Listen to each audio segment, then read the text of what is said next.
All right, good evening, everybody. Welcome to the Southern Friday Paranormal Podcast. I'm your host, Len Dorman.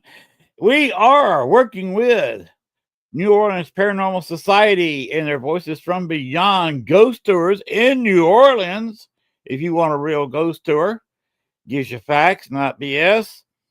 Put you in a haunted place, like, say, the Andrew Jackson Hotel, put you in front of a good ghost, and, well, they're good. They'll spook you. They're good ghosts. They don't attack you. At least not yet. But they'll put you in some place at the Andrew Jackson for a couple of hours, and another location for a couple of hours, and do some real life ghost hunting. Here's their information right here. Going to New Orleans Paranormal Society. Check them out. They are excellent people, fun to work with, and Chris and Jen are really nice people. And like I said, put you in a haunted location. And I almost forgot the most important photo at all. I just put it up. It's Sean to put it up for me. Thank you very much. They do the New Orleans Paracon 2026. They will be going to the haunted places that they do use on their tours. You'll be able to go hunt Friday, Saturday, Sunday night. And they will, like I said, they'll take you to one of several haunted locations. You can bring your own equipment or use a piece of theirs if you can talk them out of it. And actually do some ghost hunting. John Zaffris is going to be the superstar there. Our own Letriana Brown will be there. And you can ghost hunt with these people. I will be doing a live podcast of the entire Paracon and on the ghost hunts where possible, where Gwen can get me on the internet. So there's your chance to be on the podcast live. Watch yourself later on the replay. So talking about replays, we're going to about one of the best people I know with a spirit box. It's up there around Vancouver area. Yes, ladies and gentlemen, he is Canadian. He's on a little bit later than we are. So we're the ones staying up late. Bringing the great Bill Hauser. Hello, Len. How you doing? Doing just great, Bill. How are you? I'm very good, thank you. That is cool. All right. What are we going to do tonight? Are we going to scare some people or are we going to chit chat? Well, we I'm can do a going to do little what you both, a want little to do. chit chat, and then do some sessions there. All right. We're kind of busy around here. Gwen is gone tonight. They are traveling to the Salem Paracon, which you saw the commercial of just a couple of minutes ago, and they're got to be dealing with that this weekend. So they are on the road. I'm here at home, and I'm told Sean earlier that I had the phone call today from the local high-speed internet fiber people, which is my power company here, that they will be hooking us up the next week or so to fiber optic internet and finally be rid of this cell phone tower stuff that is quite slow both ways. I can't do videos. I can't, or because put them up edited, it takes 4 or 5 hours to do. So I've always had internet issues because their system got crowded because everybody here in the county was on their system. And now a lot of people are going to the fiber optic, and I'll be joining that crowd within the next week or 10 days. So I am in a very good mood. I bet, yeah, it's good to have optic fiber. We've had that up here for quite a while now. Well, of course, y'all in Canada get stuff before we do down here. Yeah, it's been at least the last 15 years that they've slowly installed the optic fibers in different neighborhoods and stuff. Still, I guess out in the rural areas they don't have it yet, but in the city center areas and stuff, suburbs and stuff of the major cities.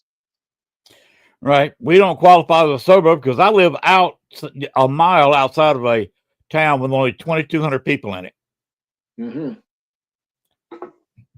So to say I'm rural is a little bit of an understatement. I'm in the country. Yeah, you're in the backwoods. I am way in the backwoods. We built it up since I've been here. There is at least two people have cranked up new residences down the road. And I guess that's why they're bringing fiber in. They may have had, we've been on a list for 2 years waiting for Oh this. yeah. Mm-hmm. And we recently had somebody move, I think they moved a big trailer in. Had somebody a year or so move a big house in that was only the second house on this road. And I sold the back 2 acres of our lot last year to one of the neighbor's sons. So he lived next to his dad and granddad. So I gave us another house on this street. So I'm thinking that's why we ended up getting fiber optic. There's getting enough people in this area to make Yeah. it worthwhile. Yeah. Yeah, I bet it's once the population increases, yeah, then that creates a demand and so on. So, Right. Oh, and I forgot about Daniel built his house starting last year, and he completed it this spring. He's mm, got a huge near mansion over here. Of course, he bought probably getting close to 45, 50 acres. oh, okay.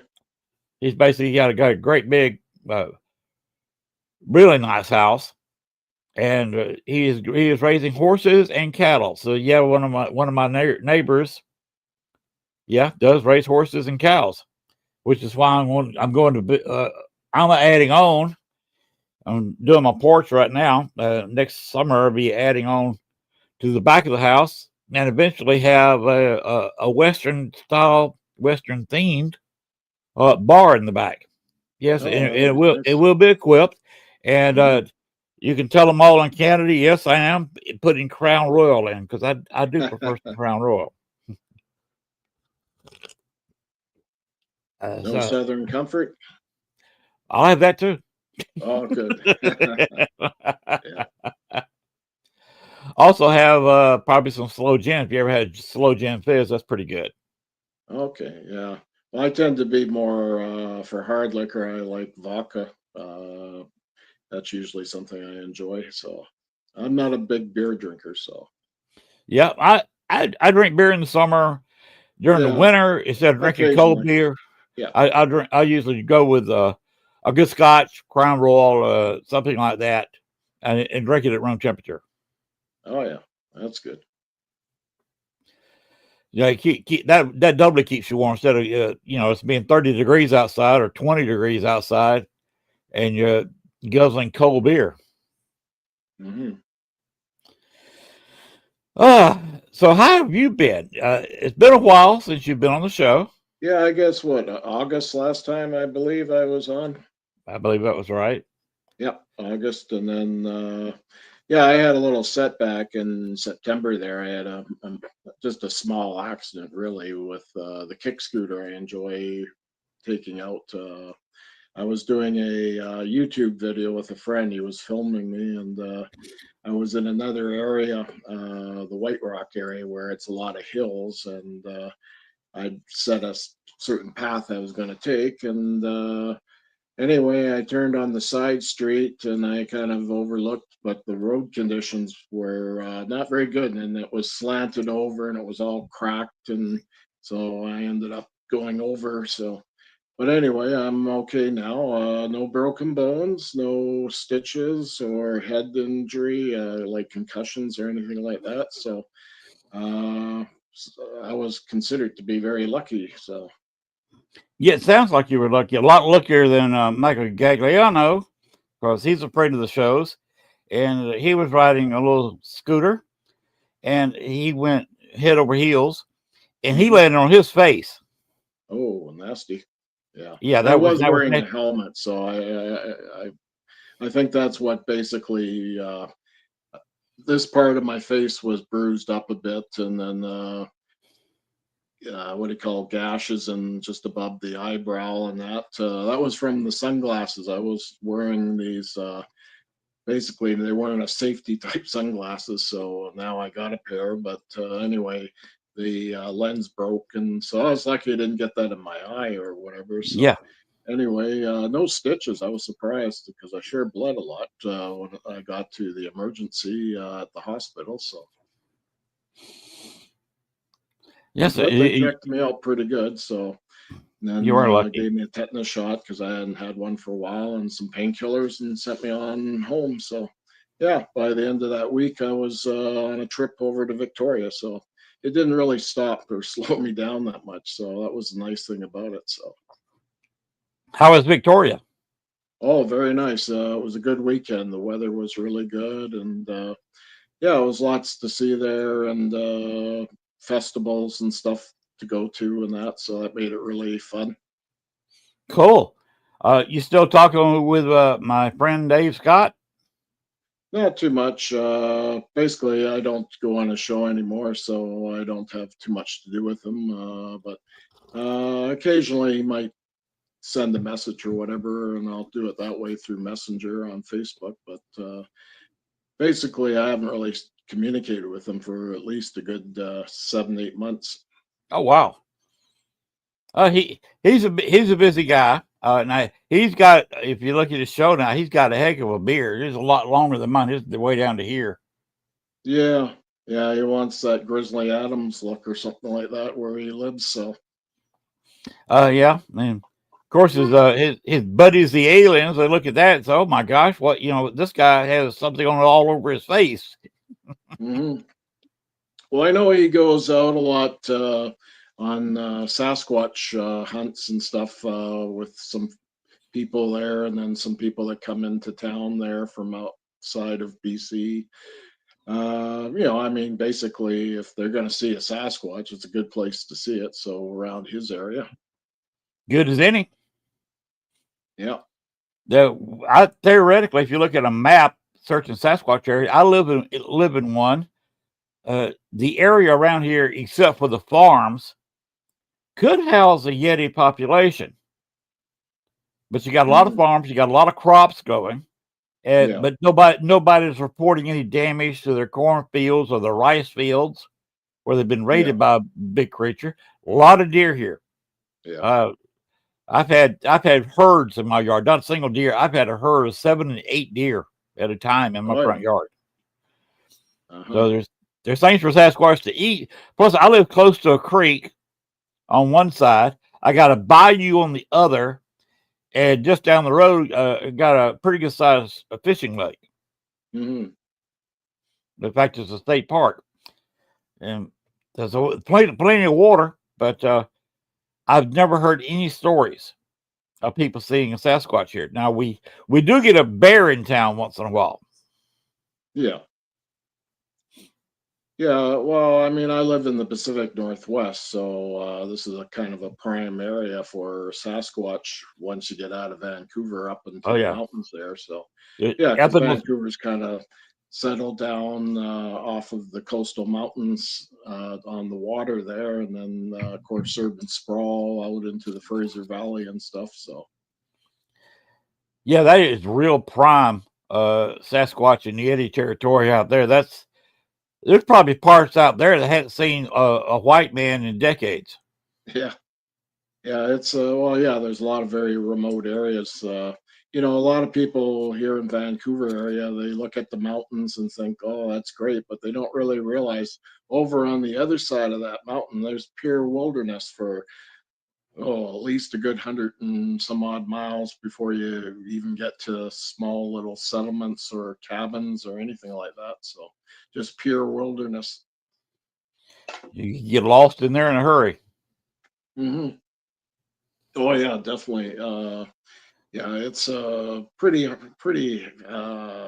The only way to describe it, it's a very wild country, a lot of mountainous terrain and stuff like that. So Very until you beautiful to look actually at. see it, it's quite something.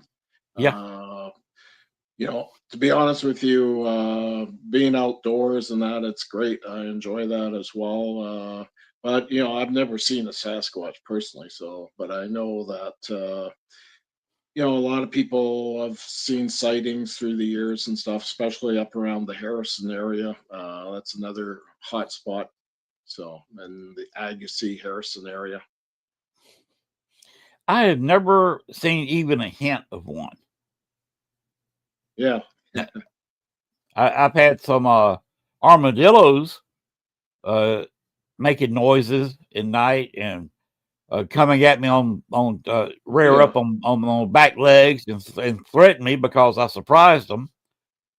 But and I've heard wild turkeys make some strange noises in the woods.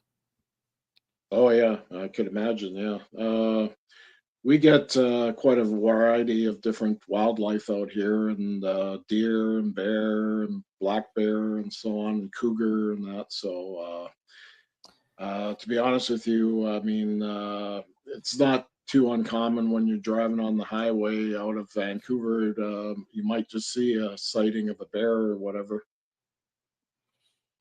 Yeah, I've never seen anything in the skies I couldn't explain. So it's not that I don't believe it's possible, but I'd have no Bigfoot experiences and no alien experience, no UFO adventures at all. Oh, okay. That's why Well, I I've had rarely those, discuss it. so I've seen the UFOs and being involved in CE5 and all that kind of stuff. So yeah, it's interesting, no question about it. But no Sasquatch or Bigfoot I've not seen yet. So maybe one day.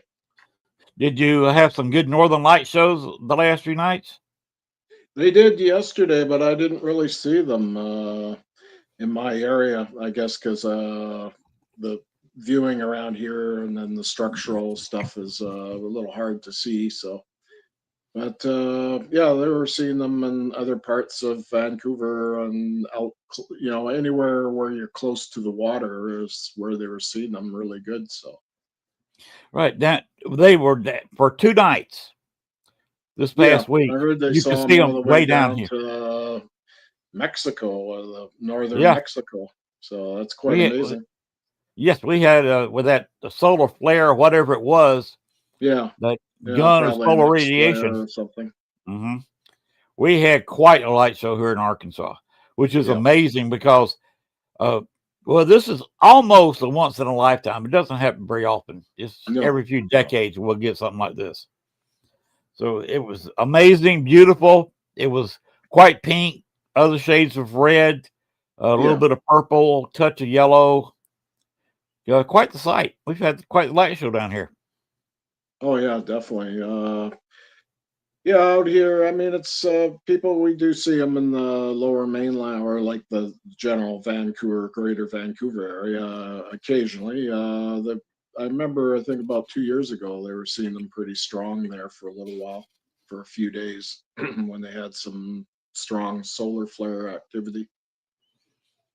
You been on any good ghost hunts lately?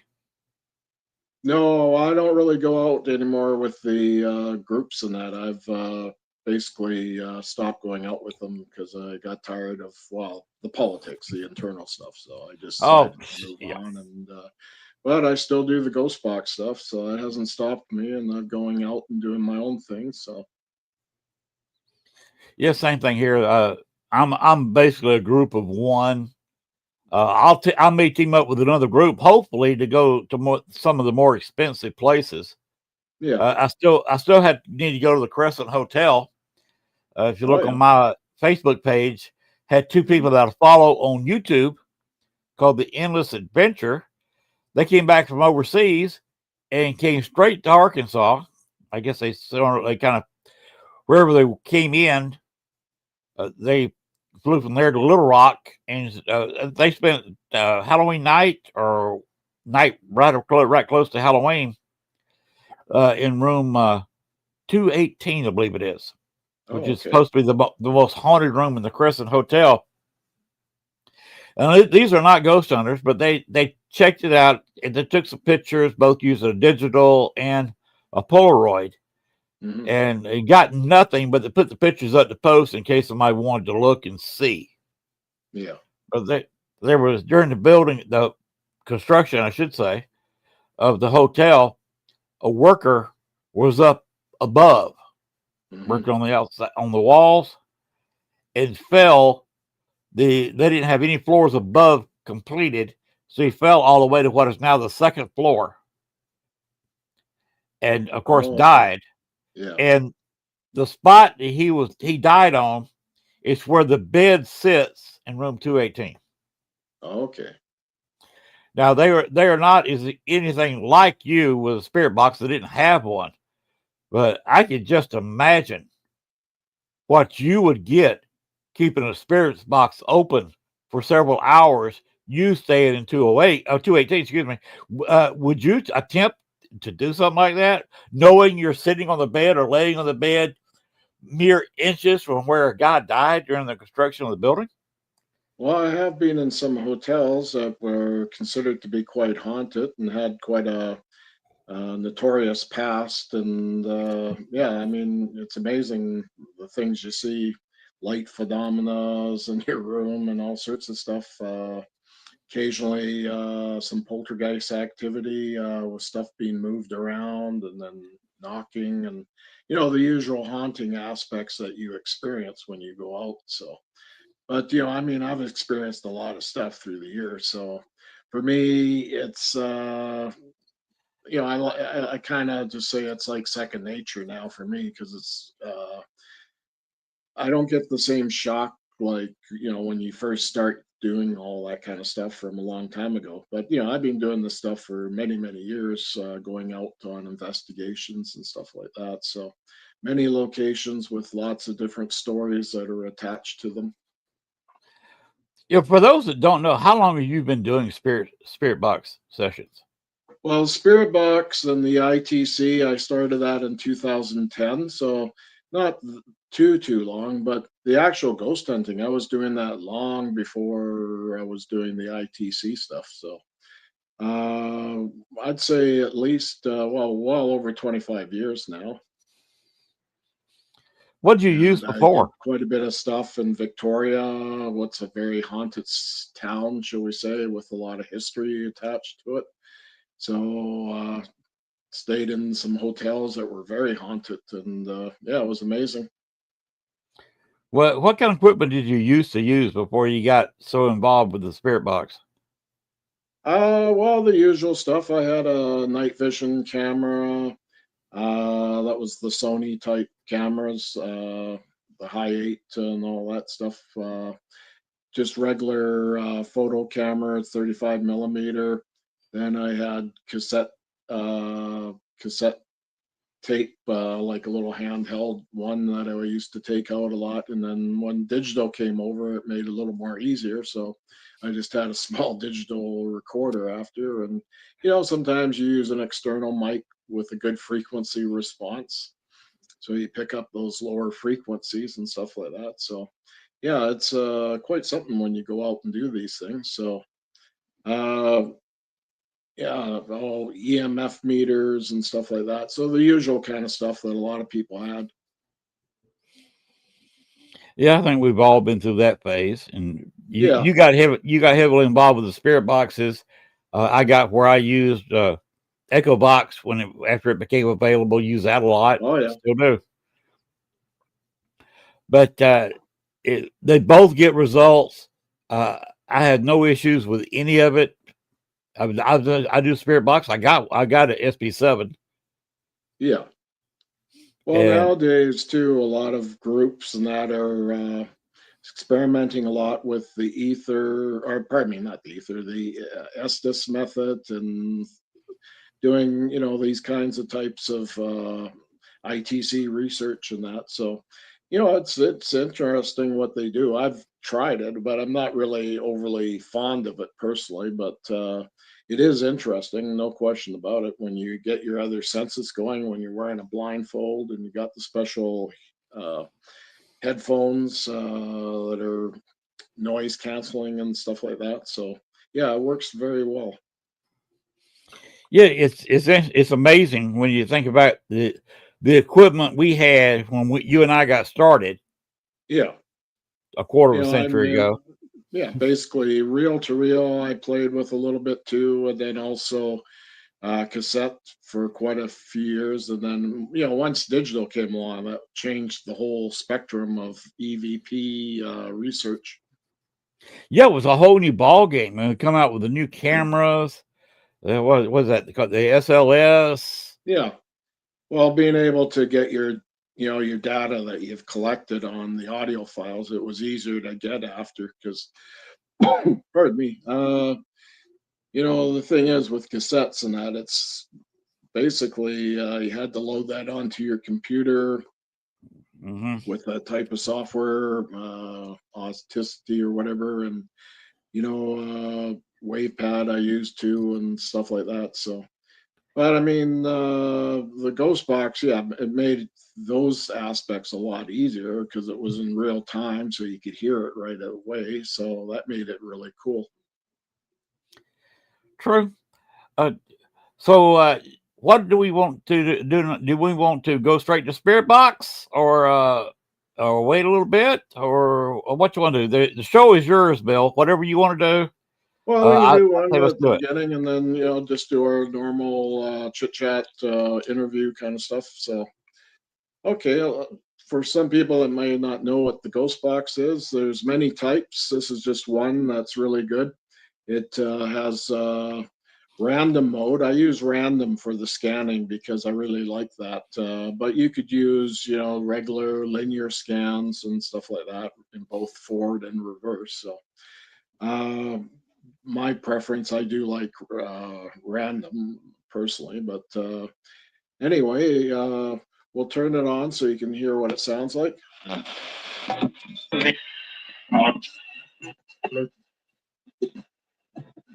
Hello. Who would like to talk to me?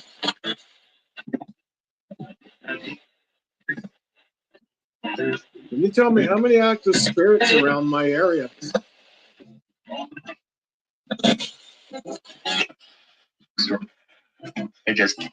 Yeah.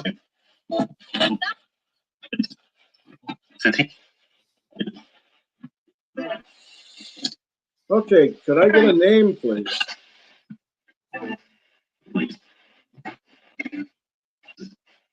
Who else is there? Nice to meet you.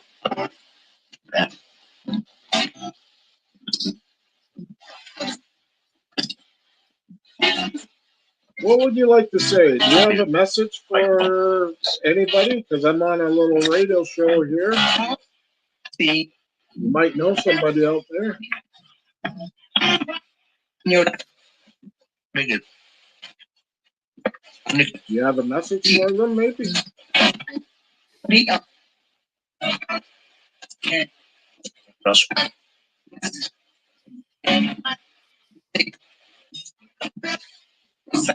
Who else there? Okay.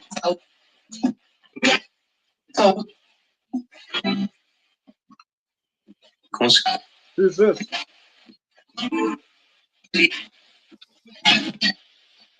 Tell me, is it going to rain again heavy like it did earlier today?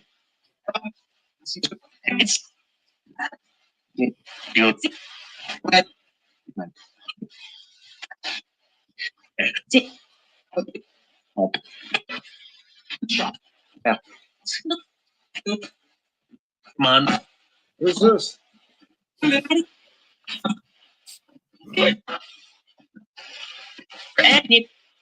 Who else is there?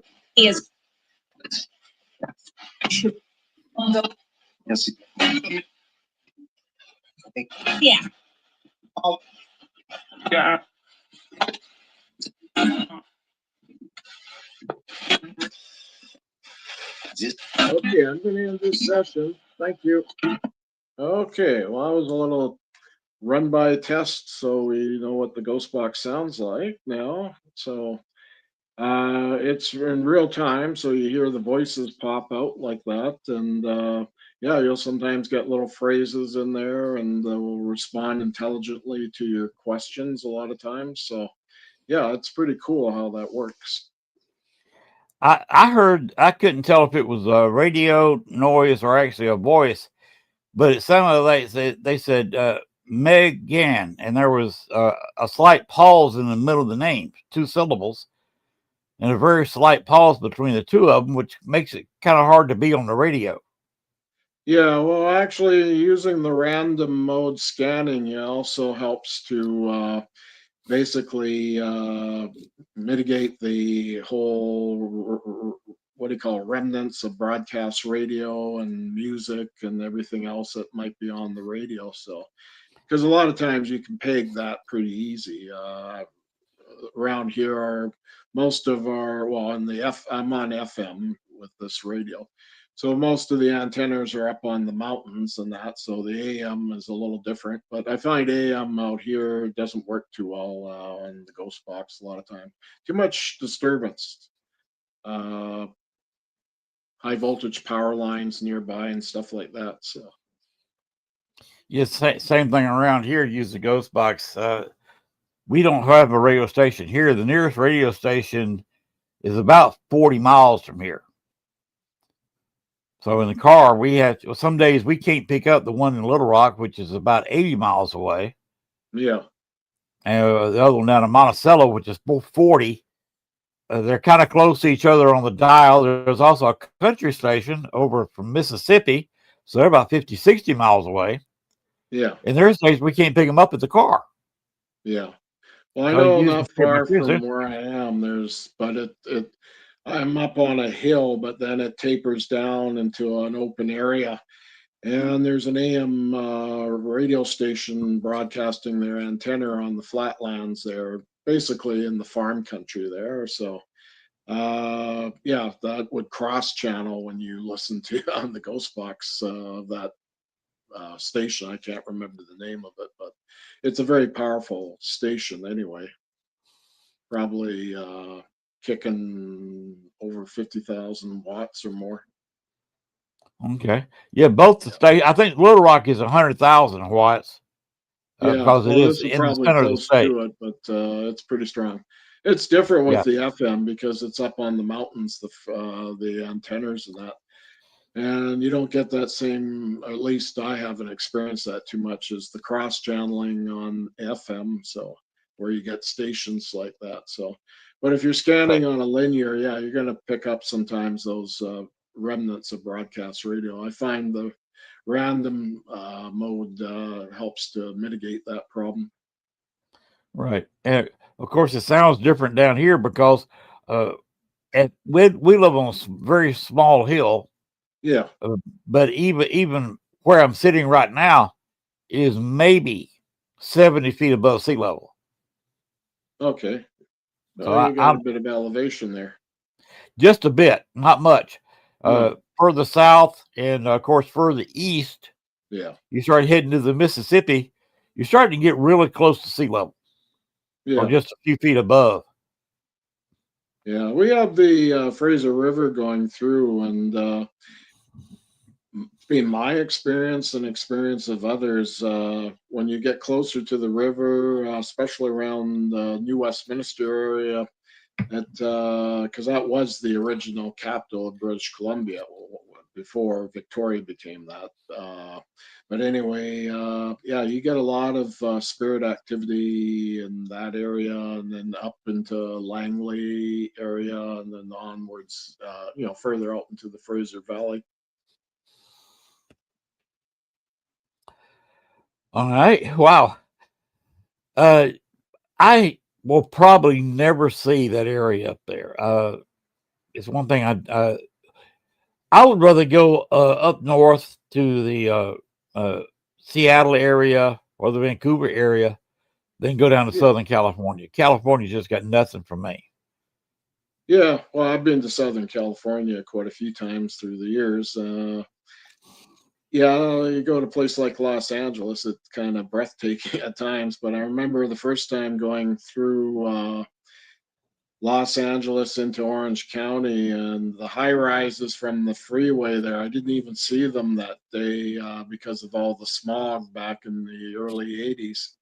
I Ooh, was going down on a yeah. trip with some other people. So the next day in the morning, the fog or the smog had lifted a little bit, so you could see you could see the skyscrapers from the downtown Los Angeles area from Orange County for where we were staying. So we weren't far from Disneyland in that area, Anaheim. Yeah, But again, yeah, it was quite something. I'm going, wow, not seeing the skyscrapers at first and then seeing them the next day was quite surprising. That's how thick the smog was there. So yes. That's before they got their sky cleaned up. It's a lot more yeah, interesting from the pictures I've seen. yeah, With just a fog rolling in, it's kind of pretty around the skyscrapers. yeah, definitely. I've actually been down there quite a few times after that through the years, and yeah, of course, you see the skyscrapers, no problem, because they got the better standards of air quality going. Yeah, 14 years in Chicago, got used to. My wife worked in a big building Yeah. right next to the Hancock down there, so I got used to them. Hmm. Had my honeymoon there. We went into the Hancock, and they had a. Now they've got that tilt window up there. I think that's in the Sears Tower, the old Sears Tower. It's called the Willis Tower now. But the Hancock had a fake window in their top story. Oh yeah. So you know me, I'm a goofball. I went through the window, laid down on the far side of it, put my hands like I was hanging on, and I felt like I put my hands here on the screen and put my head down here like this. And it was like I was trying to climb back up into the window. Hmm. Yeah. Made it very interesting photo. Yeah. Yeah. Yeah, I mean, I've seen high rises in other big cities like New York City. I've been to New York City and Manila, Philippines, Hong Kong. I was in Hong Kong and some other locations. Mexico City, that was probably the biggest city I've ever been to. I mean, the whole population's practically of Canada's in the one city there. So, Right. Uh, I mean, it was huge. I mean, it's in a valley, of course, Mexico City and that. But I mean, even back then, they were still talking about some of the sinking problems, and I know that's been a big problem. Uh, as we speak for this day, and what they've been trying to fix those problems because they got a lot of underground water right. seeping through. Well, it's practically built on a small, kind of large, actually, shallow lake. Yeah, Always that's what I was. heard. Originally, there was a lake bed there, or a dried up lake bed where it was built, and that. So, Too bad you didn't go down there with some equipment. That's got to be a haunted location with all the wars and stuff that's going down in Mexico City because they oh just threw yeah, the yeah. bodies And in the then you go water. outside of Mexico City where the pyramids are, the Aztec. That's pretty impressive to see, and beautiful museum there. I still remember going to the museum, and fascinating as all could be. And yeah, it's amazing the amount of history Mexico has, and then the cultural aspects and that. And of course, the Spanish and everything colonizing the country and that. So, Yeah, there's a lot of history in North America. A lot of people don't study history, don't realize yeah. what's going on in North America. A lot of people in the United States don't realize that Mexico is part of North America. Well, yeah, it is.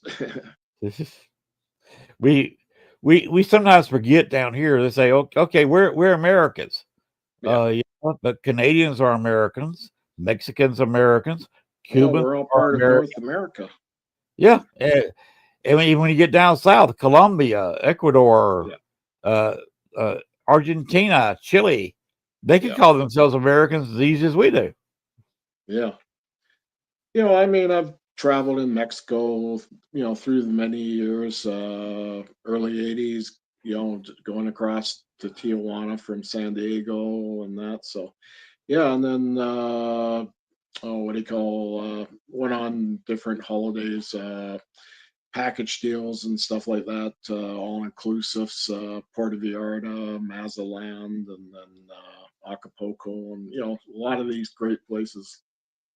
Mostly Did on the you Pacific coast, but a little bit on the East Coast I went to. But yeah, it was just amazing. Every time I went, there was always something new to see there.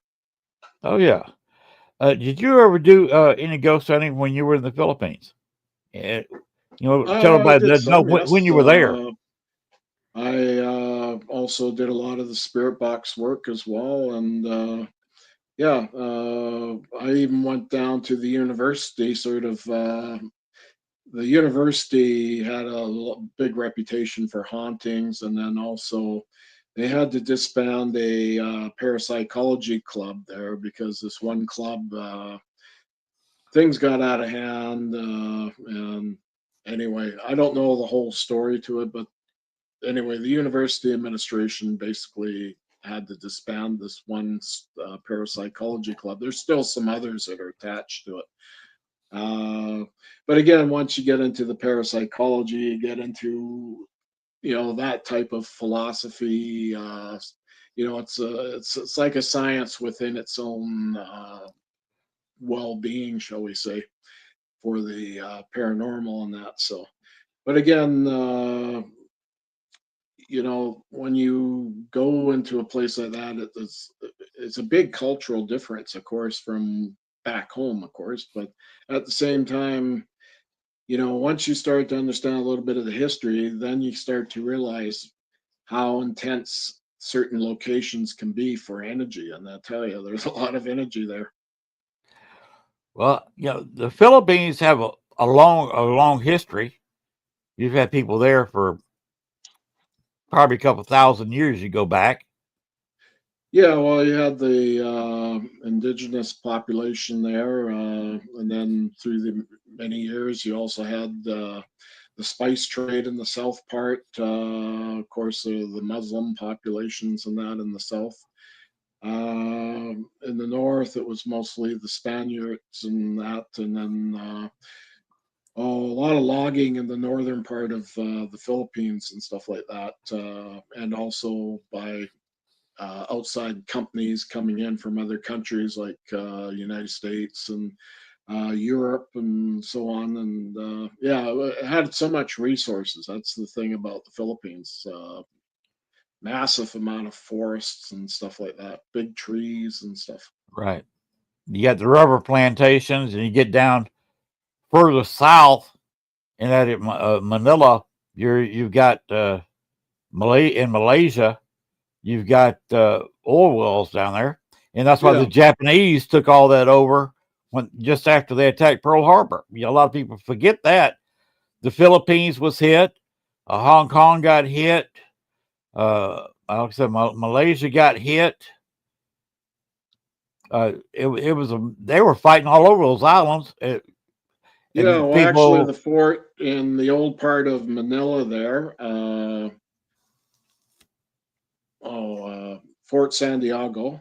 Yeah, that during the Second World War, that was a real bloodbath there with the Japanese and Americans and other Australians and that. Yeah, a lot of energy there. You still see they've still left some of the buildings that got bombed out, just the shells that are left of the building and that. And even in the fort itself, some of them were bombed out. So, but they left them there after and that. So, but again, I mean, that location, yeah, there's a lot of energy there. To be honest with you, it was I found it quite intense. You know, the time I got to go down into one of the tunnels there on the side of the fortress. The security guard allowed me to go down because he had seen me on the TV show about 3, 4 days ago when I was on a TV show in the Philippines. So he recognized me while I was there because I wanted to go back and see Fort Santiago, and I of course brought the ghost box. So anyway, he says, "Yeah, you go down." He allowed me to go down. Of course, that was a really interesting. That was like going down in a dungeon, but there was supply rooms off from the little tunnels there, and then also oh, a few areas I was told that were offices and that with the militaries of the day, the Spaniards and stuff. And but again, not a lot of people go down that corridors. No. And that's where I got bit by a spider too. So I was down there, but luckily it wasn't poisonous. And yeah, I was under observation for at least 2 days after, and so. But anyway, yeah, it was an interesting place.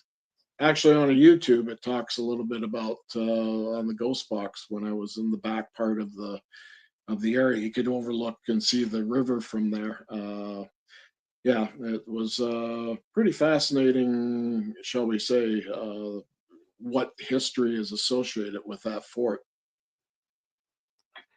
A lot of history there. We're talking about some very historic places where people Oh have yeah, been for definitely. years and years. I Is that mean, fort you're that talking fort was about? built probably in the mid 1700s, I would say.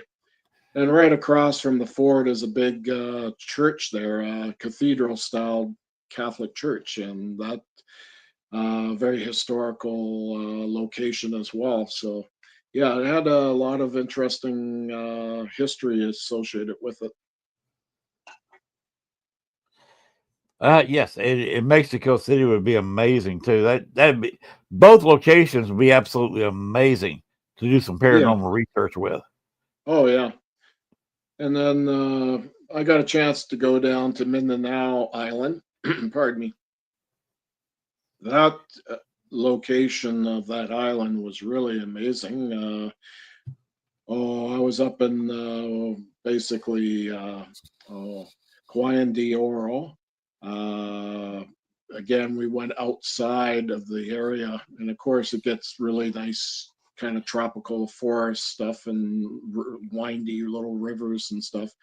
But anyway, the cab driver showed me this location, and it was along near the river. But anyway, one of the big storms, I think it was 2011 typhoon there. There was a little village that basically got wiped down, and you could just see the remnants of the building basically down close to the river there when it was swept down and that. So that was pretty interesting to see. But also, you feel bad that people had lost their lives in such a way, probably in the middle of the night when Hmm. this all took place. So Yeah, you have been to some amazing places, and most people don't realize uh, that if you're going to be in the paranormal and you plan to do research in multiple locations, you need to study a little bit of the history.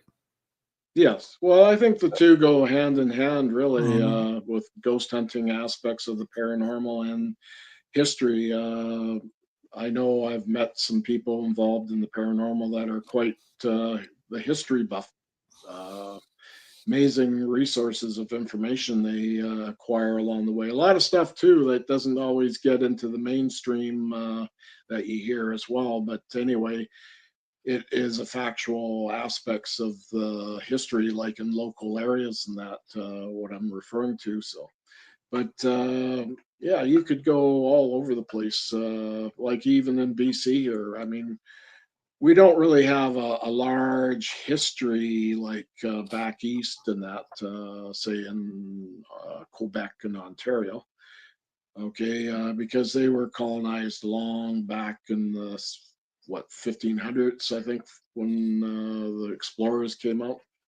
Right, the explorers, all the fur traders. Yeah, exactly. Yeah, it was pretty remote areas. Rivers were the form of transportation and stuff like that. Even the Fraser River that I talked about earlier, I mean, they used to have stern ships going up and down from New West up to, it could go as far as, I think, around Yale or whatever. And then that was all part of the gold rush times and that. So, And then Harrison Lake also was the alternative route up into the interior as well. They had a stern wheeler on that lake and would take you up into the what they call the Little Harrison at the top there of the lake system. And then from there they can get on, and then it would eventually attach to the wagon road. So We know that a lot of French explorers. That's one reason the French got into New Orleans. Is Frenchmen coming down from Canada yeah, and got onto the Mississippi rivers and wonder where this goes. So they just let it carry them with the flow.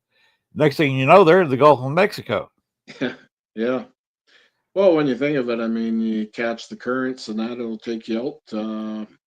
I mean, to some part, the Fraser River is tidal right up, to around Agassiz Bridge area. That's all like where the tides would come up from the Fraser River to the ocean. So even Harrison Lake is considered a tidal lake, and Pit Meadow, or not Pit Meadows, can't even think of the name right now. But anyway, these other lakes, Pit Lake, that's the is tidal as well, and that has quite a bit of history in itself as well. With Slumac, he was this Indian guy that had a secret stash of gold that he could go to, and of course those stories still carry on today. So Yeah, it's kind of amazing the history yeah, you and I kind of share hmm because down here right by Bartholomew Bayou, they used to have stern wheelers, which is a riverboat. Now this is a very small riverboat because we're talking about a bayou here. yeah, But they had stern wheelers, like I say, small ones, going to it was about 1912 when the last one came down the bayou. yeah. A lot And of during those boats too were very shallow hulls to them because sandbars and all those navigation problems on the rivers and that. So oh yeah, it's quite an amazing thing that when you think that as late as 1910, there was mhm. a small riverboat paddle wheeler Yeah, going less than a quarter mile from where I'm sitting. yeah, exactly. Because I live relatively close to where the Arkansas flows into the Mississippi. Yeah. That's why it's kind of low Yeah. here. if Well, I we know on the Okanagan Lake area down where Penticton is, and then you have a little canal that connects to Skaha Lake. Well, anyway, in Penticton part there on the water of Okanagan Lake, you have a stern wheeler that's now a museum. And I've gone on there a few times too, and that was amazing to see that old stern wheeler. It's actually a good sized boat because it was used for bringing supplies up the Okanagan Lake up to Kelowna and so on. So again, yeah, amazing amount of history. Yeah, when you're going down to New Orleans, paddle wheelers are part of that history, Yeah, and they've got two of them now. They picked yeah, up Natchez and the city of New Orleans now yeah.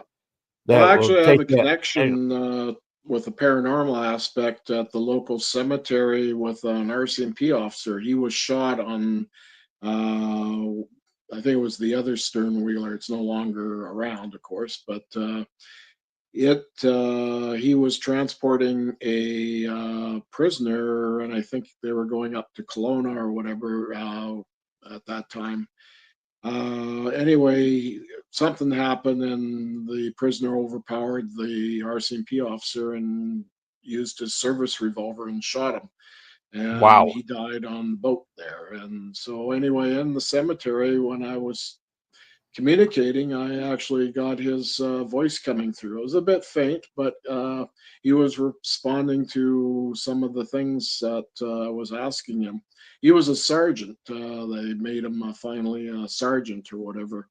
Uh, they had put that on his headstone. They redid it and everything because I guess he was in the midst of through the rank system going to be ranked, but he died at the time before all that officially took place. Oh, wow. So many years later, anyway, this happened, and now it's on his headstone. And so I asked him about that, and he commented about it. So it was very interesting. Again, his voice was a bit faint, but it came through on the ghost box. And up in that area, you have a lot of white noise, staticky. I mean, you have only a few radio stations, of course, in that area. But again, yeah, it was amazing how he came through on that. So, Well, there's a lot of trauma in that death. He was fighting for his life, and he lost the fight. yeah, yeah, So that yeah. I mean, a lot of energy right there. yeah, yeah. The whole how it unfolded happened. Actually, I think the type of prisoner, they should have actually had two officers with them, not just the one. So, So but yeah, anyway, that was his job to escort him up to the courts through on the boat back in those days, because there's no right, highway getting up there back right. then, The unless the it was river was the like the highway. old wagon road or something. The land transportation was by horse. Even if you had a wagon, you were still being pulled by a horse. It's Yeah, a lot quicker when you use nature's highways, the rivers.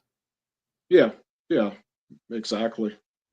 I mean, that was used all over the world too, was the river systems, and then also down coastal areas. I mean, it even happened here on the coastal. Natives went way down to Oregon and sometimes beyond that. So there was reports that they had done trade all the way down to Mexico. Right. And of course, even if you look at today's population, the far majority of people in the United States live very close to the coast. Yeah, yeah. Well, it's like in Canada, most of the population's in the south, as it's very scattered in the north. Yeah, a lot of people don't realize the majority of Canadians actually live further south than our fellow state people up in Maine.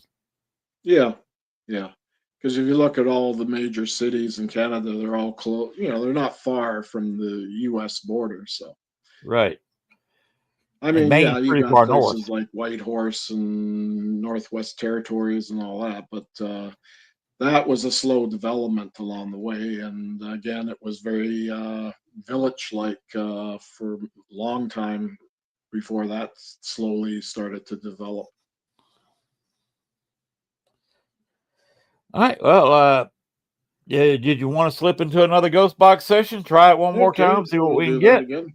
Then we can chat again and maybe do a second one. Like, Hello. oh, How many active spirits around where I am right now? Can you tell me?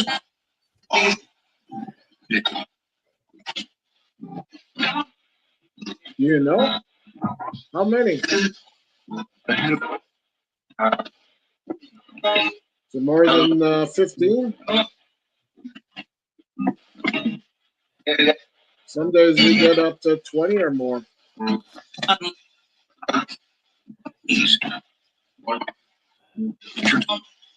then other days maybe 3.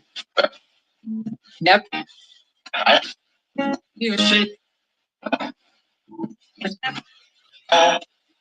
What about anybody from the Bothwell family?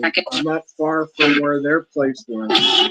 Pioneers of the day.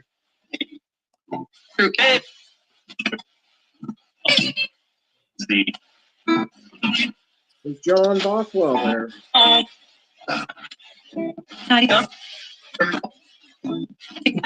Are you there, sir? We haven't talked for a while.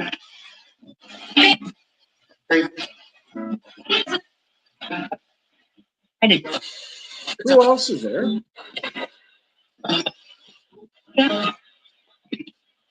Very nice to meet you.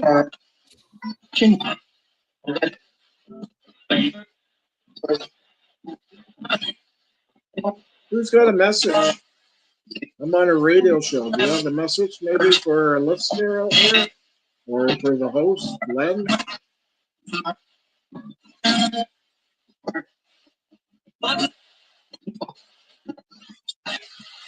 I got a sworn I heard my You name have when a you message mentioned for me. them? I can't. You might be.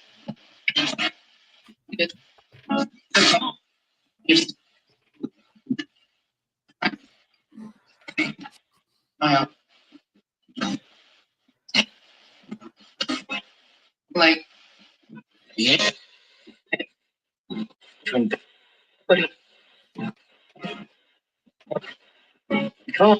Who's this? Nice to meet you. I'm getting quite a few voices over my radio tonight. Did the solar storm activities help? Did that help you with your energies? We've had northern lights recently. Yeah.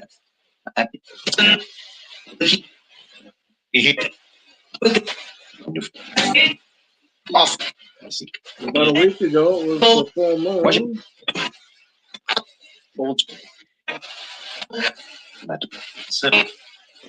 What else would you like to tell me?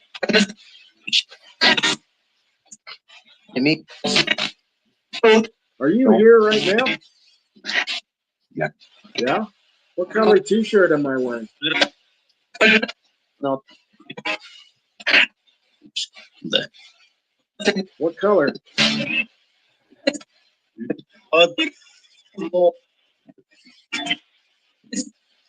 You really know?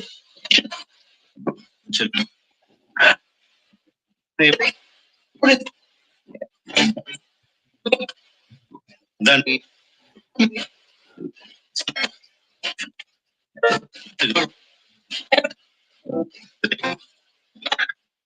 I thought I heard a nun there, and after you asked about underwear, I'm not wearing any. So they called me correctly.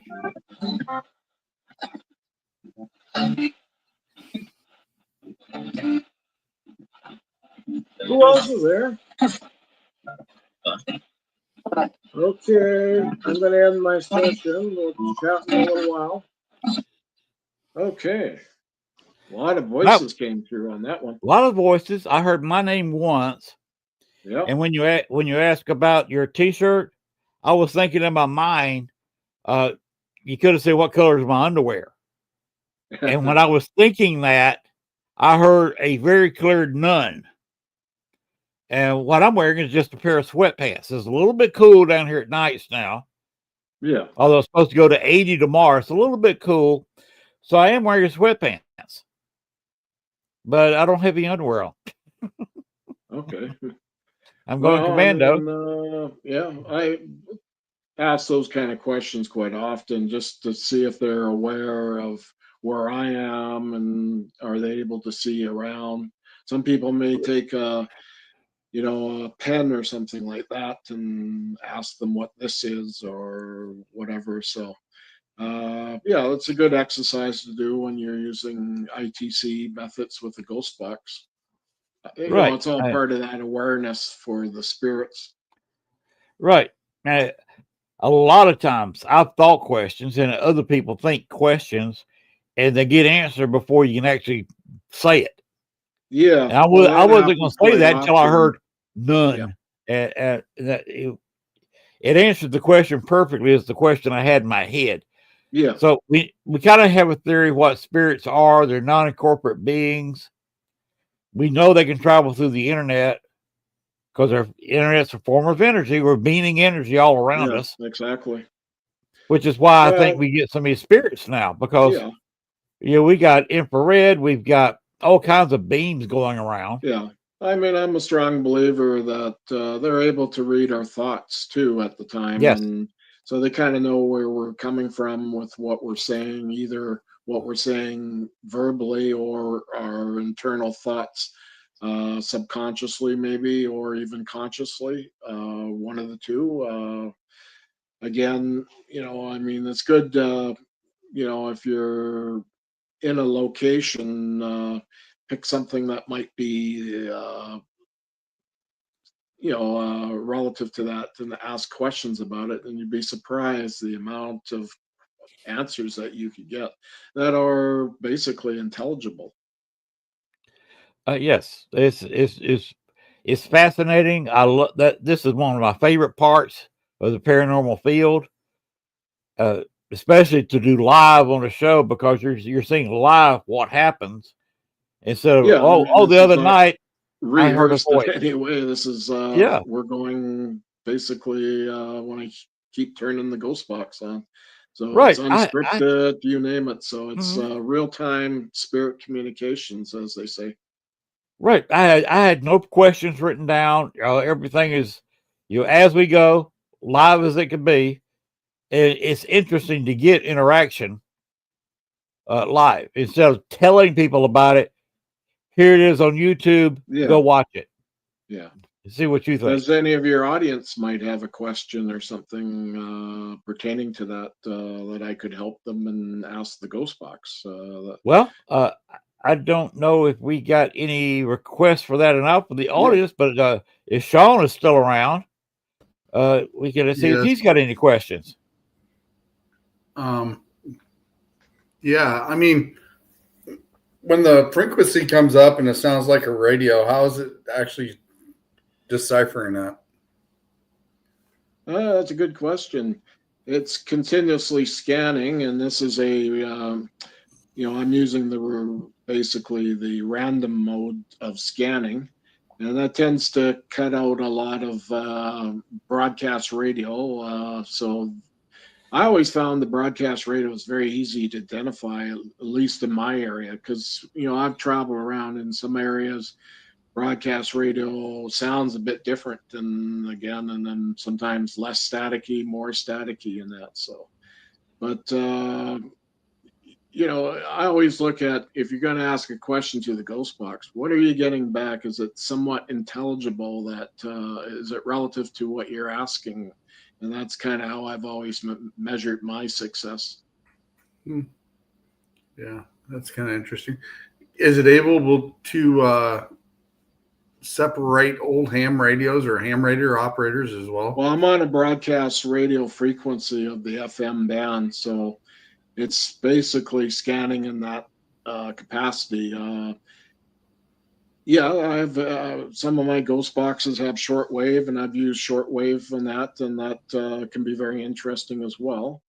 Uh, Again, AM, like I said earlier, doesn't work too well in my area. Too much disturbance, for one Right. thing. But once you get out further out, out of the city, and that it does work a little better. So sometimes I've used that in the up around Agassiz, I've used the AM mode sometimes up there, and I found it to work quite well. Have you actually got full sentences out of it? Because I think when Len and I did one here about a week or so ago, I thought I heard at least a good sentence out of his when he got it just set up. Oh yeah, yeah. Well, you'll get those 3-4 word little phrases in that. That is quite common, or maybe 1 or 2 words, or sometimes they'll say it. It's like almost they're putting enough energy out to say 1 or 2 words, and you can almost feel the energy behind it, kind of thing. And Right. again, I always refer to these devices. Okay, sure, it's just a radio, but it's been modified to do what it can do to scan. But basically, it's a mediumship tool for mediumship, really. Mediumship is spirit communications, however you go about doing it. But radio's been used for a long time for spirit communications, direct radio tuning, you name it. So, and tube radios and The stuff white like noise, because I've done white noise. that. Pardon me. Yeah, exactly. Bill, how long does that device you have in your hand that we're using tonight stay on one frequency? Well, it's scanning on the FM band, so it's going through all the frequencies of that band. Okay, broadcast radio. Right. I use How, this how one a long? lot now because it's very convenient, and at the same time, people can hear it. Because some of the ghost boxes I have, yeah, you might hear it occasionally, but a lot of people they get lost in the scanning and the clicking sounds and the swishing sounds of radio, or the radio noise in itself, and Right. again, that makes it difficult to listen to. Yeah. But how long is it on each frequency? A half a second or a quarter second? Oh, probably less than a fraction of a second, I would say. They're scanning, it's scanning really fast, right? So the clicking, so Hmm. I'm not sure exactly what it's rated at, but I know that it's scanning really, it's going by the dial, shall we say, scanning fairly fast. Mhm. It's interesting It's work. not like super fast, but again, you have to think of if you have your like an old hacked radio, like Radio Shack hacks. Yeah, you did get stuff through, and that's how I first got started was with a Hack Shack. I actually hacked it myself, and but again, you were getting a lot of the remnants of broadcast radio on both FM and AM. Again, I found that other people they would find it difficult to determine what was the actual Mhm. response because the broadcast radio stuff were messing with their thoughts on the replies and stuff like that. So as this one it's more you hear that nice white noise in the background, and of course I'm a strong believer that white noise is is all part of the whole EVP phenomena and stuff like that. Right. You gotta have a frequency for them to talk over, because Yeah, how many well, times do you a actually lot hear of a people spirit when use they can hear? fans while they use the digital recorder, or back in the day, reel to reel magnetic tapes, cassettes, whatever, and had fairly good microphones, external that had good responses of those lower frequencies. Because a lot of those, the EVP stuff's going to be coming in at the lower frequency that we can't hear, of course, and then we only Right. hear after. Hmm.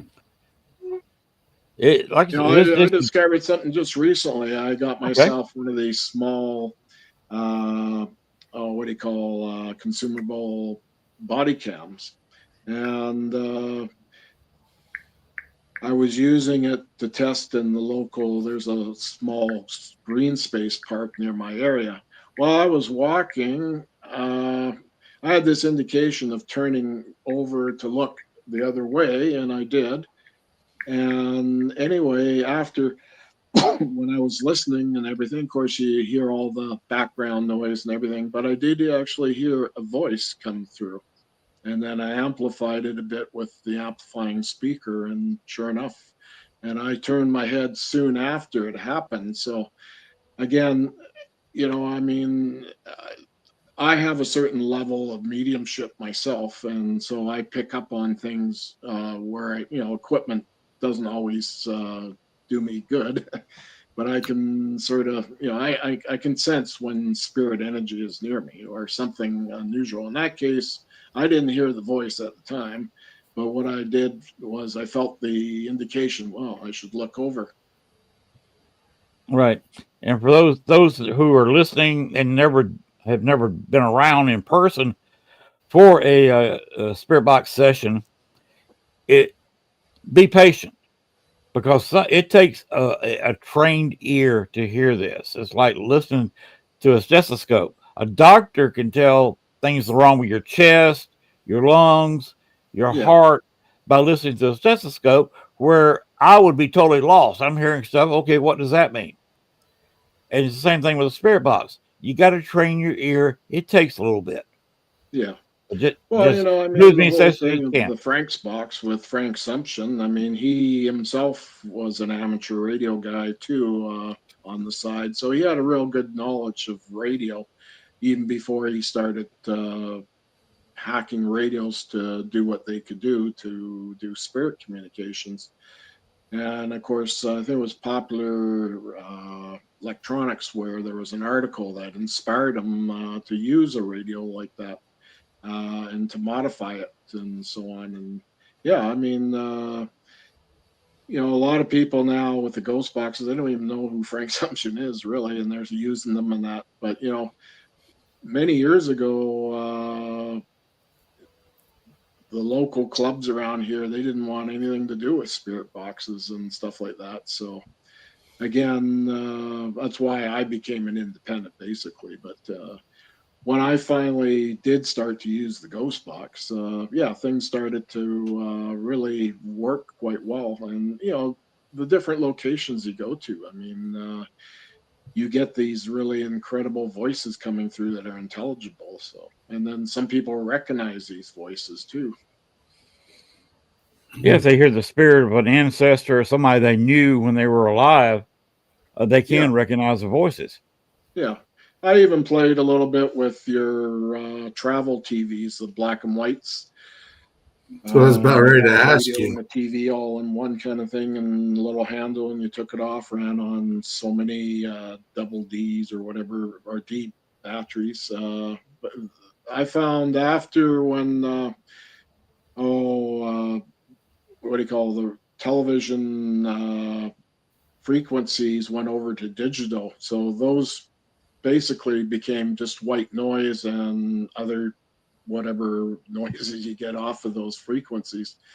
But anyway, in conjunction with this as a standalone device, I was able to communicate and get faces coming through the TV through that white staticky look on the screen and that.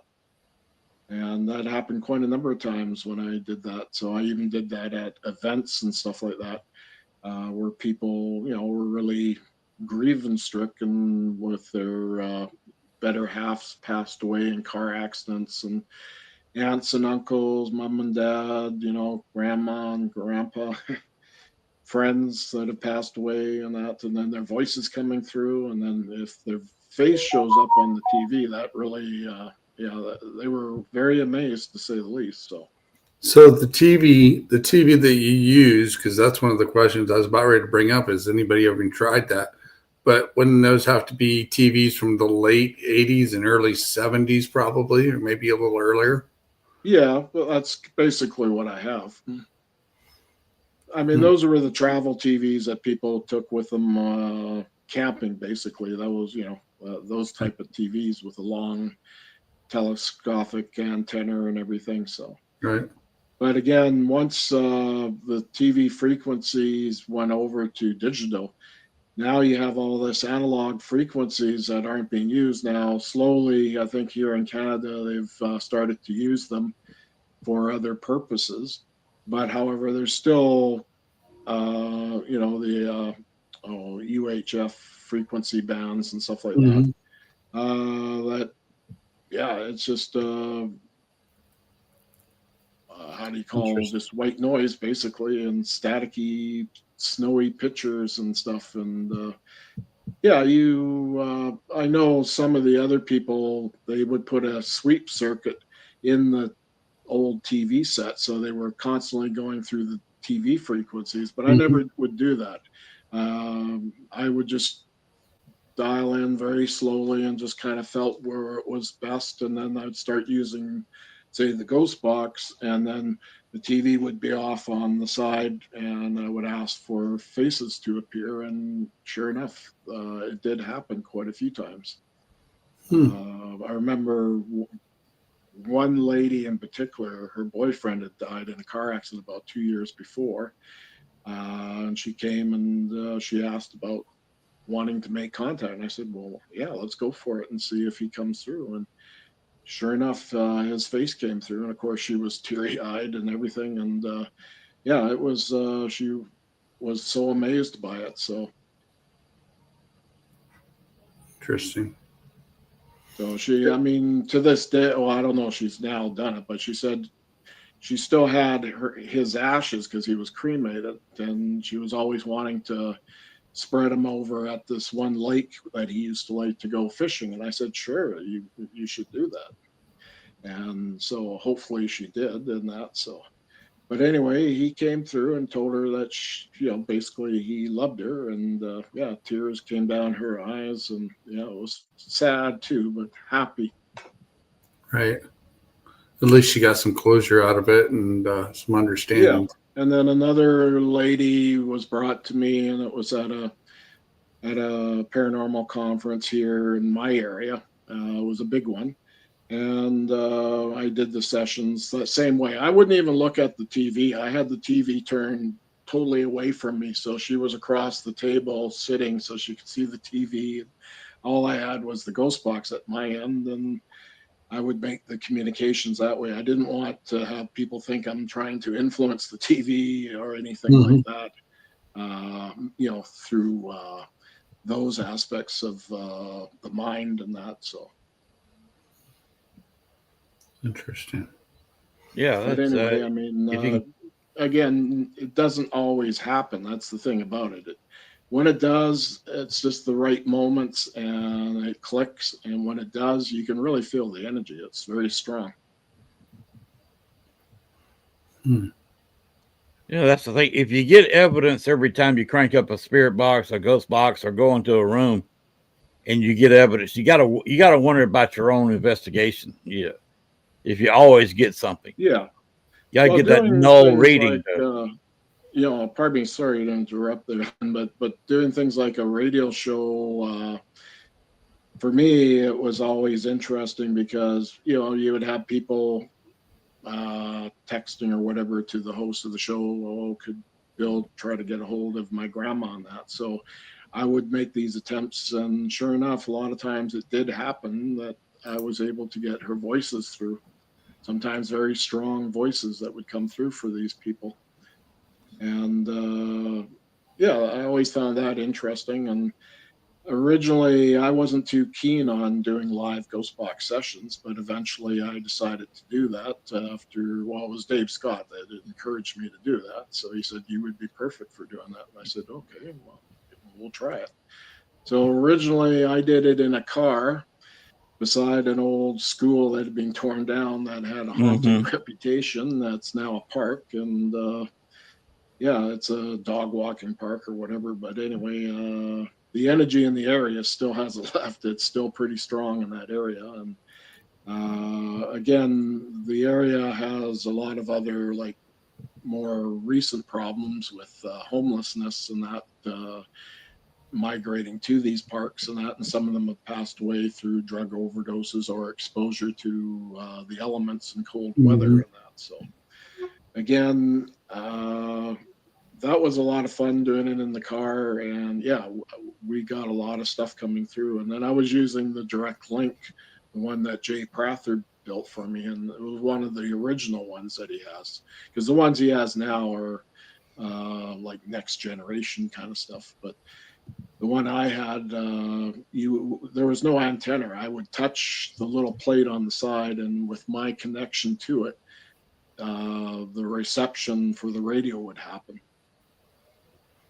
Because as soon as you stop touching that plate, you wouldn't get any. You just get white noise, and then you'd start to hear the radio hissing sounds. What a radio would make when it's being scanned. And he used also what he called the random scanning mode as well. He was always big on that. So, but anyway, it does work. I've done it many times. So. Yeah, what he was talking about with the other show, Bill was a guest on Dave Scott's show quite a few times. I was there for about a good 5 years, so a whole bunch of times. I'd say for probably at least a good 3 years I was doing it in the car, and then slowly the area started to go through a lot of change. I noticed too. There was more homeless people, and being in the parking lot sort of adjacent to the park. Nowadays it's a park where the school was. I thought it would be best I would do that at home for my own safety, because some of these people, you don't know what their intentions are. So you want to be the ghost hunter, not the ghost being hunted. Yeah, or become a ghost and come over the ghost box. Exactly. Yeah. So But anyway, I mean, it was a lot of fun, and then we got stuff, some amazing stuff that came through, and stuff that freaked out Dave Scott as well, because he was always a bit. He really never really got the full aspect of the ghost box. That's my opinion anyway. But I mean, from talking to him and that. So, but I mean, again, the ITC has gone through a lot of changes, and they're using, well, of course, apps are one form. Other ones are using, frequency generators and all these other interesting stuff now that's out there. And again, yeah, there's a bit of skullduggery too with the ITC community. With some people, I've even made some comments about it sometimes, and Thief in the Nights, where they've taken that and then broke away and basically refined it slightly and calls it their own. Basically, they stole it. So, but anyway, this does happen. I mean, there's, of course, no what do you call copyrights or any of those kind of things on these kind of devices or anything like that. So. Yeah, a lot of locations, like the old Rhodes Hotel, you can actually go there, and they got somebody to build them some spirit boxes, and I guess they 3D and printed a small miniature Rhodes Hotel. Yeah. And the ghost box is inside a miniature Rhodes Hotel, and they actually sell those down there. So there is no copyright. You can't copyright the airwaves. No. Well, maybe if you spent a lot of money, you could do it on the device. But I mean, a radio is a radio, as far as I'm concerned. Exactly. It's what you do with that radio after. I mean, this is just a receiver. It's not a transmitter. But Exactly. I'm still able to get intelligent responses through it. So that kind of gets some people who are a little bit on the skeptical side wondering, okay, what's exactly happening here, and how can I explain that, and so on. Right. Of course, Sean doesn't know this, but if I had become a fan of Dave Scott and listening to his show 5 nights a week several years ago, I wouldn't be here right now. I'd be Yeah, I'd and I be wouldn't have met watching you TV. either. So Yeah, we would never have met, Bill, yeah, and I wouldn't be doing a podcast. yeah. Dave Scott's the Eventually, one who you kind of got inspired involved me. in podcasting, so Yeah. that's the thing is even with all the different paranormal radio shows, internet based, and that's even gone through the changes. Now it's the video feeds and everything. Back in the day, it was strictly just audio. So you still had that old thought of people talking on there, and then the what they call theater of the mind. You're trying to understand what they're saying, and you're looking at it in the back of your head and trying to formulate some kind of an image to make sense of what they're talking about. And nowadays, like I say, you have what we are right now. The audience can see all three of us. So, but back then they couldn't. So it was just the audio itself. So it was almost like that theater of the mind of the radio. Yeah, because that was a precursor to podcasting, was doing going on the radio and doing a show at 2 o'clock in the morning for overnight truckers and people just traveling at night. Yeah, well, the talk radio circuits of the day and the analog radio, it was, I mean, even Vancouver had some great talk shows hosts and hostesses that became very well known, and some of them became authors and stuff like that. So the thing is radio and all that goes through a lot of transition changes, just like all the other technologies. Right. And here we go. StreamYard several years ago took a big step forward, and there's 2 or 3 other platforms similar to it. Yeah. And now you just get a couple $100 of equipment and you'll be a podcaster. Yeah, I mean, you can do it out of your own home, basically, and reach a lot Where of I am. people once you get an audience base going and a following. And even the different shows I was on, some of them were very well-known shows amongst the paranormal community, others not as well-known. But the thing is each host or hostesses, their energy and how they would talk and interact with their guests made a lot of difference. And if they had some good interviewing skills and being able to articulate and everything in that nature over the subject matter. So it's like I say, it's gone through a lot of changes. Yep. Well, we have been at this, would you believe, almost an hour, 35 minutes now? Wow. Yeah, it goes by fast when you do talk radio. Yeah, well, it just flies by when you're having fun. Do you want to do another session? Because Okay, before we let's run just completely out of time, and Sean runs us out of his room. On the north, east, Hello, to east. how are you tonight? Friday. The chance Are you happy? No. No, why is that? the straight. You're sad? Yeah. Okay. Hope no one's angry. Corner. Hope you're not angry at me.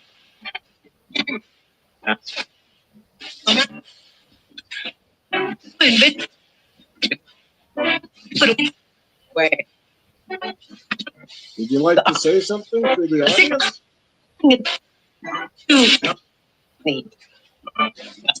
You know anybody? To be.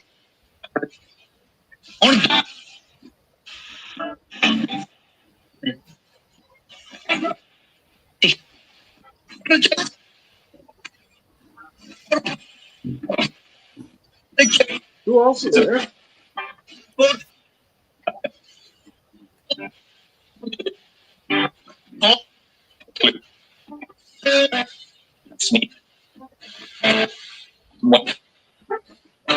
So are we going to get more northern light activity again? More solar storm generated? Are we going to get more of that activity? I know that kind of energy gives you energy.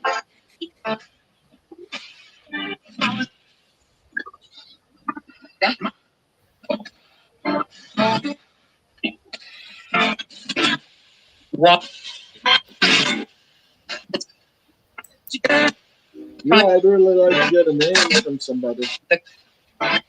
There's someone there that might have known me from the past.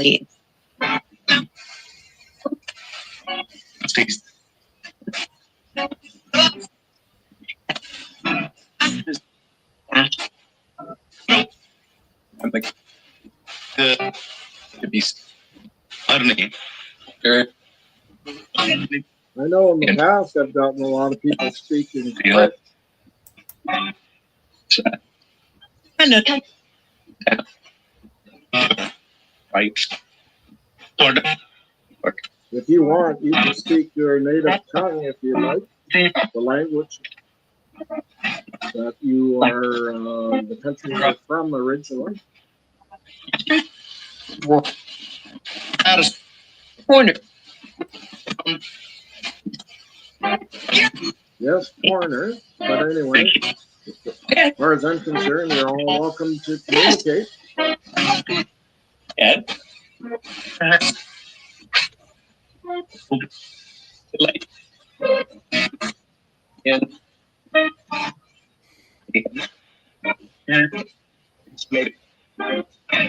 I heard the name Ed. Is that Ed Brooks that I hear on the other side? with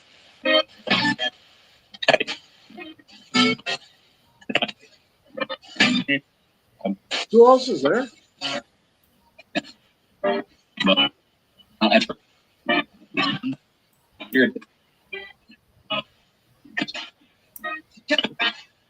Okay, thank you for communicating. Goodbye. Okay. I heard the word Ed twice, and Ed was a friend of mine. I went graduate high school with him. Mhm. Actually took his younger sister to the prom a year or two later, and he died. Let's see, I came down here. I talked to him in December 2015. He died about a year later, uh, maybe the very early parts of 2017. He died. Okay. Uh, and when I do sessions, invariably I hear either Ed, somebody's talking to him. He was a real nice guy. He'll talk to anybody, be friends with anybody. Uh, So did you so it could be. recognize his voice tonight over my ghost box? It sounded a little bit like him. He Okay. had uh, a decent looking sounding radio voice. He actually did announcing at the local dirt track Okay. in our younger years. I was racing and he was doing the announcing. Yeah.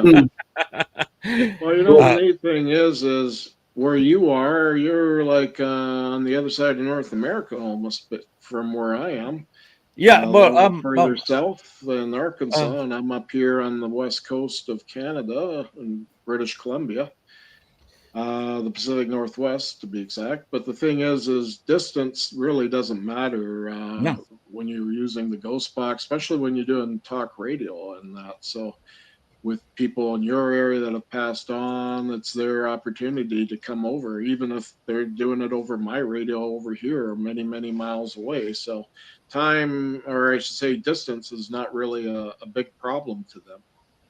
no, it's totally irrelevant. Yeah, Yeah, they exactly. can. They're there. It's amazing what's Yep. there. That's why it's such a Yeah. fascinating Well, the thing to thing do. is you're not just getting English speaking voices coming over sometimes. You're also getting, like I say, I've gotten a lot of French people in the past coming through on the Ghost Box. I've also gotten other nationalities of people in my area from Southeast Asia. There's a lot of high community people from India and that here. Chinese as well.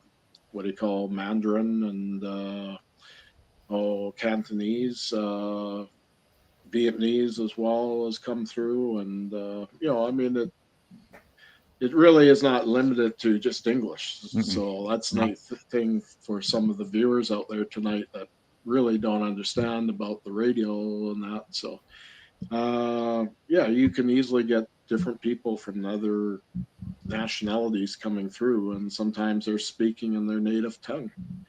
It happened to me in the Philippines in Mindanao, out in the countryside. We were at this one cemetery, and I started getting native language coming through. That's very, you just don't hear that very much outside of that area being spoken.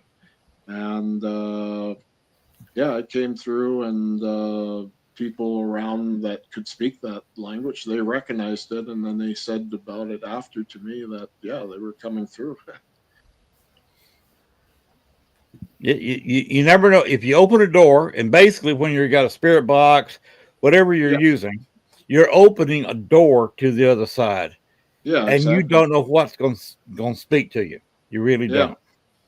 Even some people, when I was there, said they might have heard a little bit of Japanese. So, I mean, we can only theorize that maybe that could have been from the Second World War. There was a lot of Japanese people that died, soldiers and Hmm. people of that nature.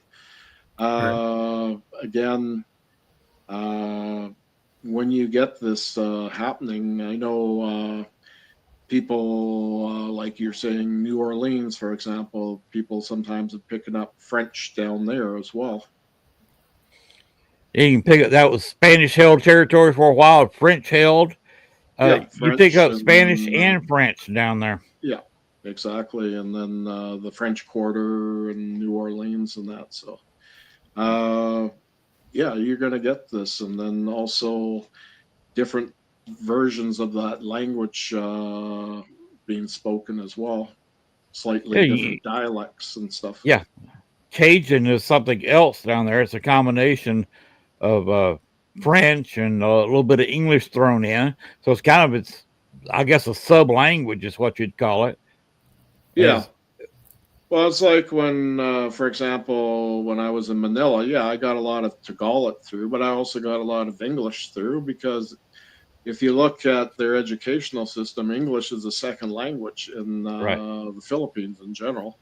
So I was able to pick up a lot of English off of the Ghost Box while I was there as well. And that, of course, made it easier for me. But yeah, I was getting the Tagalog as well. That's kind of like their national language in the Philippines. And that's kind of a micmash of Spanish and some other things. But anyway, pardon me, it came through other words on the Ghost Box. So, Well, Bill, I guess we need to start winding it up. Uh, yeah, I will make an offer to you. Uh, if you anytime you like to come on the show, if you want to do it on a monthly, semi-monthly, however you want to do it, you're more than welcome. We can talk about privately and kind of make a deal, and because I'm glad to have you on the show anytime. okay, well, that's great. Well, thank you.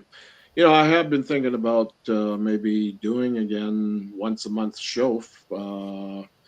And then during the summer months, it depends on what's happening with myself, if I'm doing any traveling or whatever. But yeah, I still like doing talk radio. There's no question about it. Again, I think that would be great that we could do that. Maybe explore with some other radios so people could understand what I'm talking about. That all ghost boxes aren't equally the same, and they can hear it for themselves if they are not familiar with it.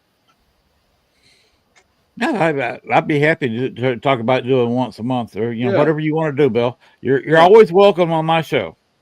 Okay. Well, thank you, Len. That's a great offer. And I know Gwen, she's bugged me a little bit about going on her show. And then I was thinking about doing that actually in September. And then that accident took place. So it kind of slowed me down a little bit. So I didn't want to be on the air with my face all black and blue. So, Yeah. but anyway, Yeah, yeah, it was great. yeah. Uh, We can talk to Gwen about it when we can work something out. yeah, yeah. So her show and your show. And then, I thought of, for example, maybe bringing in someone like Jay Prather, who I know, and he's built me some radios in the past, ghost boxes and that. But he's really good at talk radio as well. And of course, he's the builder, so you're getting a different perspective from me just as a Yeah. user. I don't really build ghost boxes like he does, of course. And uh,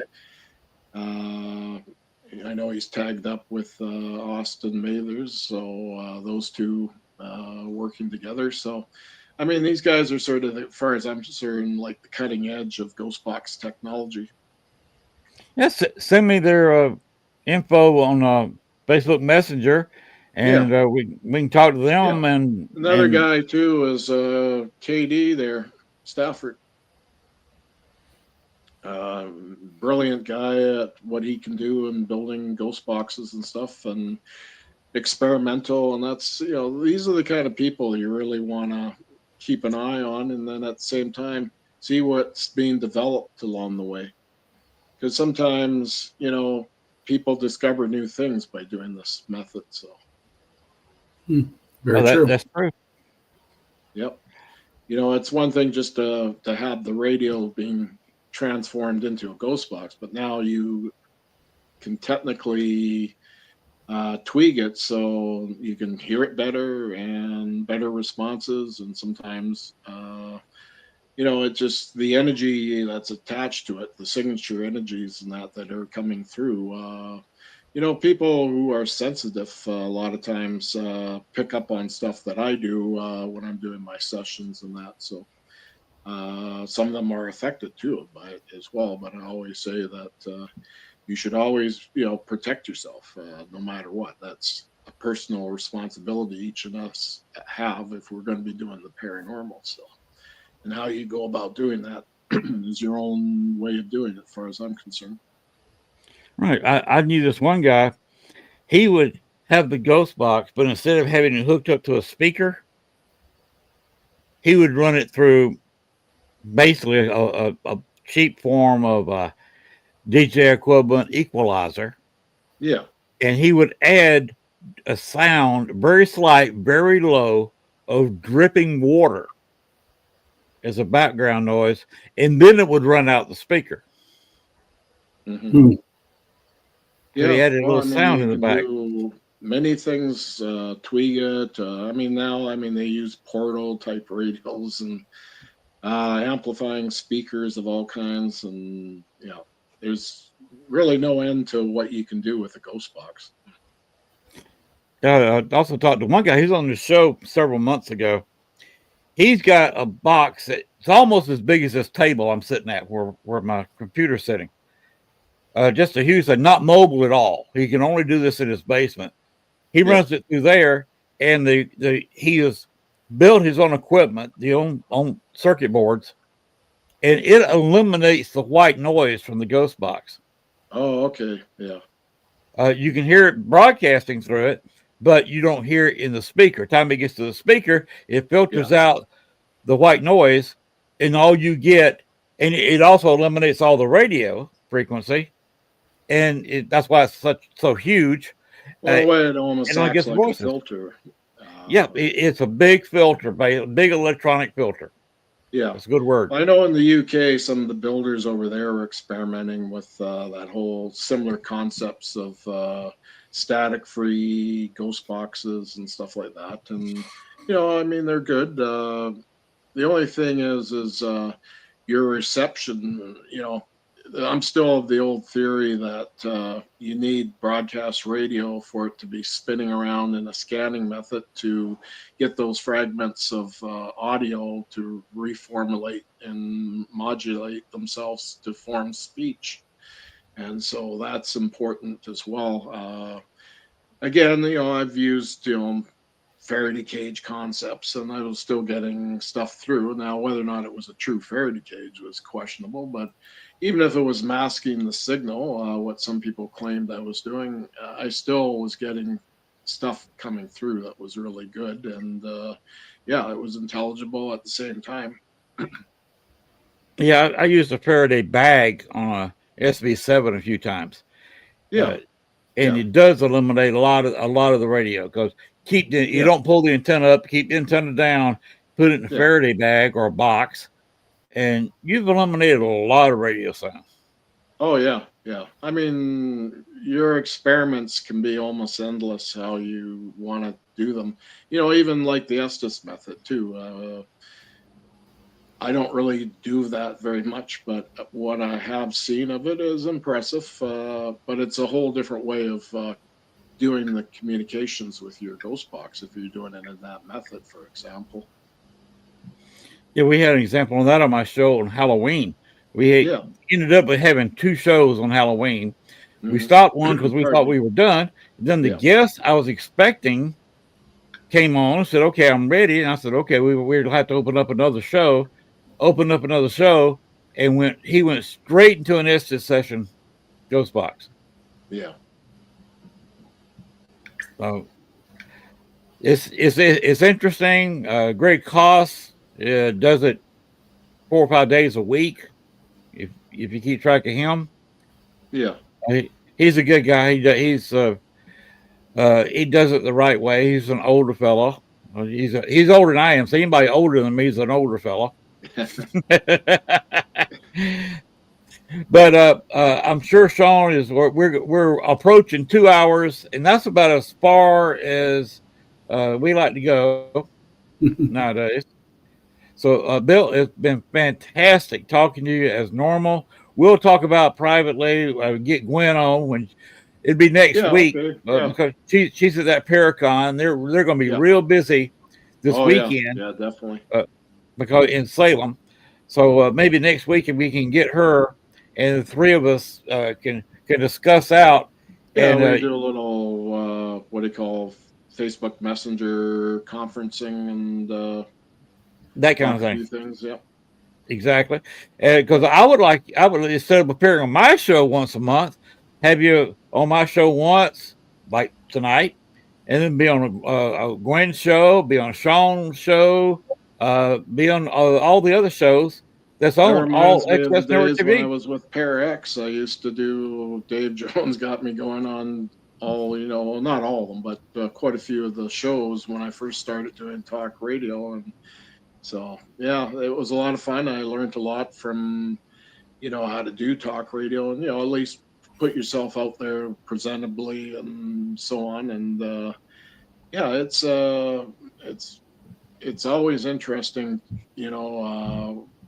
this is a great forum for doing live ghost box sessions, no question about it.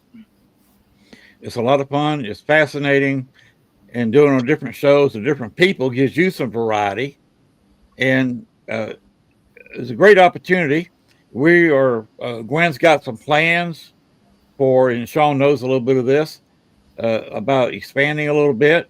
And if we plan for you to be like you're on this show on November 13th, if you're going to be on Sean's show December the 18th, or you're going to be on Gwen's show January the 12th, or you're going to be on one of the other shows February the 15th, whatever, we can put, if we've got that locked down, we can go ahead and advertise and put that out in front where people know where you're going to be on what date, and your fans, the people who want to hear you, can follow you around and be on the show because they know that's where you're going to be. Well, it's also a good opportunity to mix it up a little bit and be able to maybe even get a special guest in and have a three-way communications and talk about, well, ITC is one thing, or how things are changing with the paranormal field in general, or whatever equipment. It's always a good way to do that. It's good for the audience at the end of the day for them to listen to. So true. And that's what I'd like to do with you, and like to do it with the network. So that would be good. Well, this is a good network, and Gwen's always out traveling, going to these different conferences and that. So she's in Salem there. That's a place I've always wanted to go to. So. All right. Well, Bill, it's been a pleasure talking to you. If you want to hang around for a few minutes, we're going to go ahead and sign off here. If you want to hang around for the post show, Sean and I usually go in there and gab a little bit back and forth. You're perfectly welcome to be there with us. You'll just hang on and stay in the studio. We can come back for the post show. This is kind of just a private chat with the three of us. All right, I'm going to drop Bill backstage here. All right. Everybody out there and listen to All Access Network TV. Appreciate you listening to the show. Where you got on Facebook, you got it on X, because my show goes to X. It goes to YouTube. It also goes to Reddit and some of the other locations that I've got hooked up to my show. Wherever you watched it or where you are watching it, because it's recorded a lot of times. You're in the future. Hi, hello, future. Appreciate you listening. If you're saw it on Facebook, I guess we're friends, or you saw where on the All Access Network TV's Facebook. If we're not friends, send me a friend request. I'll approve you real quick. If you're listening on YouTube, where you don't have to be a friend of mine, I'd appreciate a like, share, and subscribe. Give me another venue if you share it. But if you just want to watch it, hit that thumbs up or subscribe to the channel, ring the bell, and you'll never miss a show. So I do appreciate everybody on YouTube. I, of course, appreciate all the fans on Facebook. And remember about the Salem Paracon, which is this weekend. If you're anywhere near there, that will be the place to be this weekend. Next year, starting July 31st, 1st and 2nd, the place will be in New Orleans for the first annual New Orleans Paracon, where ghost hunting is allowed, is pushed.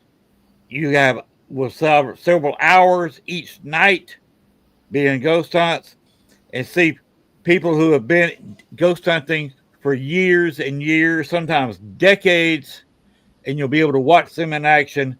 That's the way to learn how to do spiritual investigations. Find somebody who's done it for years, and you say, okay, what do you want me to do? And you follow them around and see how they work. And it's a lot more educational to do it that way than it is to watch a TV show. TV shows are cram a whole lot of stuff in. That's not the way to learn how to investigate. Go to something like the New Orleans Paracon, and you watch a pro in action. Good night, everybody. And remember, paranormal never sleeps. Good night. Good night, everyone.